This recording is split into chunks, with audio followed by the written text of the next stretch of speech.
तो viewers, Morgan Stanley के विषय में आपके पास जानकारी है। ये एक रेटिंग एजेंसी है, दुनिया में इसकी बड़ी प्रतिष्ठा है और इसने अभी एक स्टेटमेंट दिया है जहां उसने भारत की रैंकिंग को अपग्रेड किया है और उसे ओवरवेट रेटिंग दी है। चाइना को डाउनग्रेड कर दिया है और इक्वल वेट रेटिंग दी है। हम overweight rating, equal weight rating और साथ ही साथ अंडर वेट रेटिंग समझने के साथ साथ इस वीडियो में एक बहुत ही महत्वपूर्ण इकोनॉमिक का जो है सिद्धांत समझने का प्रयास करेंगे कि at the start of a long wave boom, ये लॉन्ग वेव बूम क्या होता है, इसको भी इस वीडियो में समझेंगे। और ये प्रश्न बहुत ही महत्वपूर्ण है, लॉन्ग वेव बूम। अगर आप इसकी अंडरस्टैंडिंग रखते हैं तो ये प्रश्न यूपीएससी के पॉइंट ऑफ व्यू से और स्टेट पीसीएस के पॉइंट ऑफ व्यू से बहुत ही इंपॉर्टेंट है। तो हम overweight rating, equal weight rating, under weight rating के साथ साथ लॉन्ग वेव बूम को भी समझने का प्रयास करेंगे और क्या है पूरा मैटर जो मॉर्गन स्टैनले ने कहा है, भारत के लिए इसके क्या मायने हैं और भारत की अर्थव्यवस्था में, इकोनॉमी में किस प्रकार का अंतर आने जा रहा है, भारत प्रगति कर कहां पहुंचने वाला है या इसका निगेटिव इम्पैक्ट कुछ होगा। इन सभी विषयों पर हम चर्चा करने चल रहे हैं। अगर अभी तक आपने हमारे चैनल को सब्सक्राइब नहीं किया है तो चैनल यूट्यूब को आप सब्सक्राइब कर लें, बेल आइकन का जो नोटिफिकेशन आइकन है उसे ऑन कर दें ऑल नोटिफिकेशन के लिए, और वीडियो अच्छा लगे तो लाइक और शेयर जरूर करें। और हम एक प्रयास इथिक्स के जीएस पेपर 4 के लिए, यूपीएससी और स्टेट पीसीएस के लिए कर रहे हैं, जिसमें हम जितने भी महत्वपूर्ण टॉपिक हो सकते हैं उन पर धीरे धीरे वीडियोस लेकर के आ रहे हैं। आप कमेंट के माध्यम से अपनी डिमांड के अकॉर्डिंग भी हमसे अपने सजेशन दे सकते हैं। हम उस पर यथासंभव प्रयास करेंगे कि आपके जो आवश्यकताएं हैं उनको हम पूरा कर सकें। पूरा प्रयास निःशुल्क है, जिसके लिए किसी भी प्रकार की कोई फीस नहीं है और ना भविष्य में लिया जाने का कोई ऐसा कार्यक्रम है, क्योंकि अब YouTube एक पेड प्लेटफॉर्म बन चुका है जहां अधिकतर जो बड़े चैनल्स हैं वो अपने पेड कार्यक्रम चला रहे हैं और ऐसे प्रतियोगियों के लिए अब बहुत ही कम स्कोप बचा है जो फ्री में क्वालिटी कंटेंट तक पहुंच सकें। हमारा प्रयास है कि हम यथासंभव अपने स्तर पर आपको क्वालिटी कंटेंट जो है यूपीएससी या स्टेट पीसीएस के पॉइंट ऑफ व्यू से पहुंचाते रहें। Now let's start the video. India is arguably at the state of the long wave boom.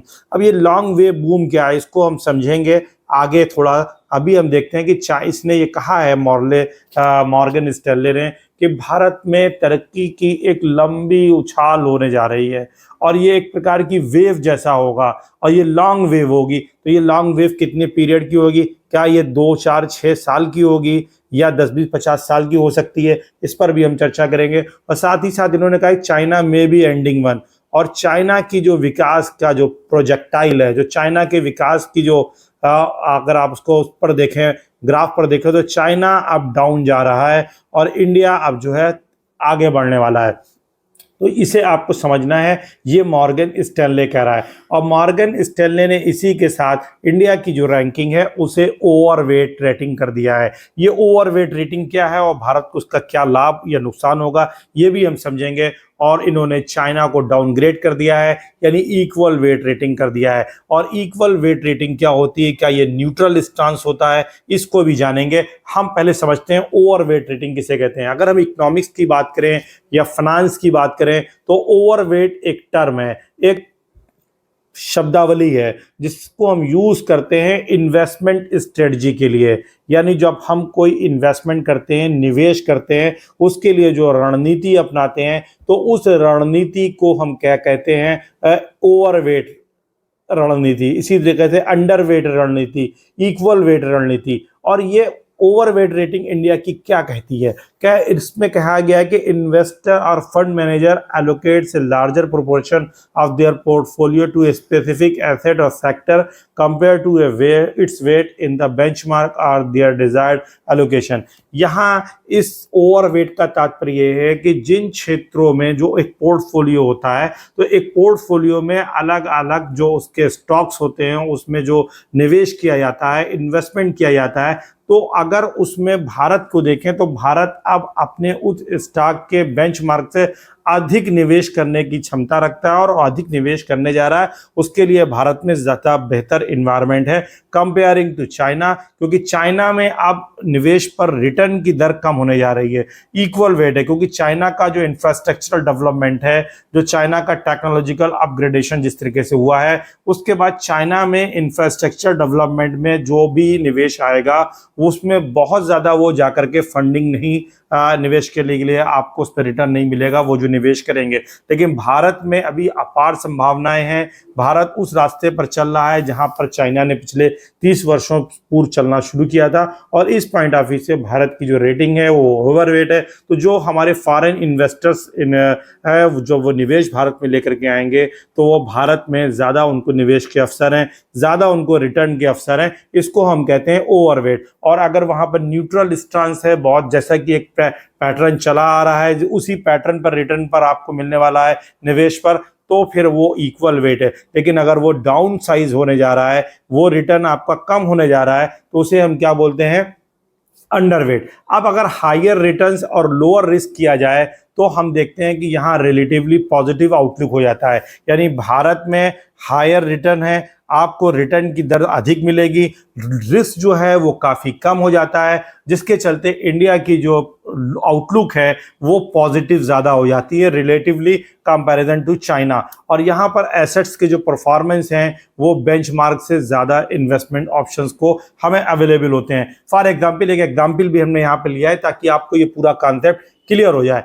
For example, अगर हम बात करें कि एक बेंचमार्क इंडेक्स है, उसमें कोई सर्टेन स्टॉक है जिसका 5% जो है वो टोटल वैल्यू है। यानी किसी बेंचमार्क इंडेक्स पर हम जाएं, वहां पर किसी सर्टेन स्टॉक को देखें, तो उस पूरे स्टॉक की जो टोटल वैल्यू है, उस टोटल वैल्यू का 5% पर्टिकुलर उस सर्टेन स्टॉक के लिए उस बेंचमार्क पर एलोकेट है, उसके लिए निर्धारित है। लेकिन वहां इन्वेस्टर जाता है और वो ओवरवेट है, और वो ओवरवेट होने के चलते वहां पर वो उसको क्या करता है, 5% की जगह जाकर के अपने टोटल पोर्टफोलियो में वो जाने के बाद वो क्या कर देता है, उसको 10% कर देता है, और इस तरीके से वो ओवरवेट हो जाता है। इसी तरीके से अगर कहीं 15% मिलता है किसी सेक्टर में, तो वो जाता है ओवरवेट। अगर रेटिंग देखता है तो ओवर रेटिंग देखते चलते वो सोचता है कि यहाँ उसको रिटर्न ज़्यादा मिलेगा, यहाँ पर रिस्क कम है, तो वहाँ पर अपने टोटल इन्वेस्टमेंट के एलोकेशन का वो 20% जो है अपने पोर्टफोलियो में उस पर्टिकुलर स्टॉक या बेंचमार्क पर जाकर के निवेश कर देता है। तो अब आपको समझ में आ रहा होगा कि भारत के लिए ओवरवेट का क्या अर्थ है, और भारत को ओवरवेट रेटिंग किसने दी है, ये मॉर्ले स्टैनली ने दी है। तो आप इसको पूरी तरीके से समझ सकते हैं कि भारत की अर्थव्यवस्था कितनी मजबूती के साथ आगे बढ़ रही है, और देश अगले 25, 30, 35 वर्षों में कहाँ खड़ा होगा इसका आप अनुमान लगा सकते हैं। क्योंकि भारत जल्दी ही जो है 2030 के आसपास दुनिया की 3rd लार्जेस्ट इकोनॉमी बन जाएगा, और हमारा ऐसा अनुमान है, दुनिया भर के जो विशेषज्ञ हैं, कि 2050 तक इंडिया जो है यूएसए को पीछे कर देगा। तो ये एक बहुत बड़ी जंप होगी, इंडिया की छलांग होगी, और इसी लंबी जंग और छलांग को क्या कहा गया है, a start of a long wave boom. यानी एक लंबी प्रक्रिया में भारत में शुरू हो गई है आर्थिक विकास की, आर्थिक समृद्धि की, और ये एक अगले 2, 3, 4 दशक तक चलेगी, जिसमें भारत ओवरवेट रहेगा, और जिसके चलते भारत में समृद्धि और विकास होगा, क्योंकि भारत में बड़े पैमाने पर निवेश आएगा। क्योंकि जो भी भारत में निवेश करने लोग आएंगे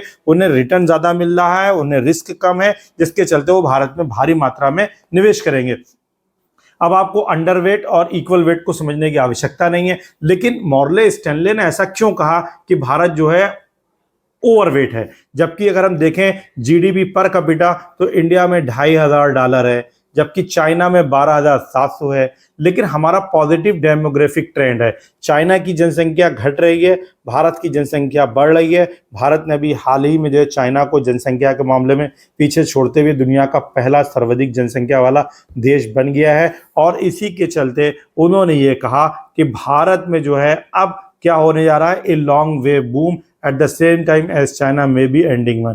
जबकि चाइना का जो ये लॉन्ग वेव बूम है ये खत्म होने वाला है, और इसके कुछ कारण उन्होंने दिए हैं। जैसे फॉर एग्जांपल उन्होंने कहा कि हाउस होल्ड डेप्ट रेशियो जीडीपी जो है, यानी जीडीपी और हाउस होल्ड डेप्ट रेशियो जो है वो भारत में चाइना के कंपैरिजन में काफ़ी कम है। भारत की अगर बात की जाए तो भारत के जीडीपी की तुलना में जो घरेलू ऋण है वो केवल 19% है, जबकि चाइना में ये 48% है। इसका मतलब ये हुआ कि चाइना के लोगों ने ज़्यादा ऋण ले रखा है, वहाँ के जो घरेलू निवेशक हैं या जो वहाँ के जो हाउस होल्ड हैं, घर हैं, उन्होंने ज़्यादा इंटरेस्ट वो पे कर रहे होंगे, क्योंकि उन्होंने ब्याज पर पैसे ले रखे हैं, वो ज़्यादा उनके ऊपर ऋण है। अब फर्दर उनके पास ज़्यादा लोन लेने की क्षमताएं नहीं है, जबकि भारत में अभी सिर्फ 19% है। तो ये एक महत्वपूर्ण सिग्नल है, क्योंकि भारत में अब इसके बढ़ने की संभावना है। फिर हाउस होल्ड डेप्ट ग्रॉस डोमेस्टिक प्रोडक्ट एक फाइनेंशियल रेशियो है, इसको भी समझ लीजिए कि ये होता क्या है। हाउस होल्ड डेप्ट जीडीपी रेशियो, तो ये एक रेशियो है जिस पे ये पता लगता है कि हाउस होल्ड डेप्ट in a country related to its economic output, यानी जो आप किसी देश का आर्थिक आउटपुट है वो उसके घरेलू ऋण से कितना कम या ज़्यादा है, उसके आधार पर उस अर्थव्यवस्था की हम साइज को आप आते हैं, उसकी हेल्थ को अनुमान लगा सकते हैं। और अगर हम बात करें तो इंडिया में सिर्फ 2% ऐसे हाउस होल्ड्स हैं जिनके पास लाइफ इंश्योरेंस है। अब भारत की जो जनसंख्या है इस टाइम 1 अरब 43 करोड़ है, तो 143 करोड़ जिसकी जनसंख्या हो, वहां पर केवल 2% लोगों के पास इंश्योरेंस है, लाइफ इंश्योरेंस है। तो कितना बड़ा एरिया है कि जिसको भारत में ये लॉन्ग वेव बूम में भरा जाना है। तो जो लोग सपोज दैट इंश्योरेंस के सेक्टर में जो कंपनियां आने जा रही हैं या जो इंश्योरेंस में इन्वेस्टमेंट करने जा रहे हैं, उनको कितना ह्यूज बेनिफिट और रिटर्न मिलने वाला है और कितनी उसके लिए रिस्क कम है, क्योंकि इतना छोटा सा भी सिर्फ 2% है, जबकि 143 करोड़ की हमारी आबादी है, तो उसमें कितना बड़ा रिटर्न आएगा आप इसका अनुमान लगा सकते हैं। और एक्चुअल में ये जो लॉन्ग वेव थ्योरी है, ये थ्योरी सोवियत इकोनॉमिस्ट ने दी थी, जिनका नाम था निकोलाई कॉन्ड्रेटिव, और इन्होंने सबसे पहले मेजर इकोनॉमिक साइकिल्स में इस थ्योरी को दिया था। और इस थ्योरी के अकॉर्डिंग इस कॉन्ट्रैक्टिव वेव्स को हम क्या क्या बोलते हैं, सुपर साइकिल्स भी बोलते हैं, ग्रेट सर्जेस बोलते हैं, लॉन्ग वेव्स बोलते हैं, जो कि पेपर में यूज किया गया है, के वेव्स बोलते हैं, लॉन्ग इकोनॉमिक साइकिल बोलते हैं। तो आप इस चीज को ध्यान रखें, प्रीलिम्स में इनमें से किसी को भी पूछा जा सकता है के वेव्स क्या होती हैं। तो के वेव्स वही हैं जो लॉन्ग वेव्स हैं, ग्रेट सर्जेस क्या हैं, लॉन्ग वेव्स हैं। तो इसको आपको ध्यान रखना है। और it is stated that period of wave ranges from 40 to 60 year, और लगभग 40 से 60 साल इस वेव रेंज को लगता है। यानी आने वाले, अगर हम वर्तमान समय से देखें 2024-25 को अगर हम कंसीडर करते हुए चलें, तो आने वाले 2055, 60 और 65 तक हमारी जो इकोनॉमी आने जा रही है उसमें लॉन्ग वेव चलने वाला है। तो भारत निरंतर जो है वहां पर फॉरेन इन्वेस्टमेंट आने वाला है, अलग अलग सेक्टर में इन्वेस्टमेंट होने वाला है। तो यहाँ पर विकास की जो अपार संभावनाएं हैं और आपको रिटर्न भी मिलने वाला है। फिर इन्होंने कई चीज़ों को आइडेंटिफाइड किया और इस आइडेंटिफिकेशन में उन्होंने कुछ थ्योरी दी। जैसे अपने सिद्धांत को प्रूव करने के लिए उन्होंने कहा कि wave of the financial agriculture revolution, जो कि 1600 से 1780 तक चली। फिर wave of the industrial revolution, ये 1780 से 1880 चली। Wave of the technical revolution 1880 से 1940 चली। फिर wave of scientific technical revolution 40 से 85 तक चली। Wave of the information and telecommunication, ये 1985 से 2015 तक चली। और अब जो आ रहा है वो टेक्नोलॉजिकल रेवोल्यूशन आ रहा है। और इंडिया के संदर्भ में इनका यह कहना है कि चूंकि भारत में काफ़ी विशिष्ट तौर पर एक स्पेंडिंग पैटर्न उभरता हुआ दिखाई दे रहा है। और वो क्या है, क्योंकि यहाँ की लाइफ साइकिल जो है, जैसे स्कूलिंग में एक बहुत संभावनाएं हैं, इसी तरीके से मैरिज में, फर्स्ट कार परचेज में, फर्स्ट होम परचेज में, अपग्रेड होम परचेजेस में, maximum earnings period, maximum retirement saving. तो ये वो सारे क्षेत्र डेमोग्राफिक एनोमलीज हैं। जैसे कि एक बेबी बूम होता है, उसी तरीके से ये डेमोग्राफिक जो है बूम की ही तरह ये जो इकोनॉमिकल बूम होता है, और जिसके चलते अर्थव्यवस्था में एक लंबे समय तक वह उछाल आता है। तो कुल मिलाकर के ये जो लॉन्ग वेव बूम है, अब आपको स्पष्ट हो गया होगा, एग्जाम के पॉइंट ऑफ व्यू से बहुत ही इंपॉर्टेंट है, कंसेप्ट आपको क्लियर होगा। अगर वीडियो आपको इन्फॉर्मेटिव लगा हो, अच्छा लगे, तो लाइक और शेयर जरूर करें। Thank you so much.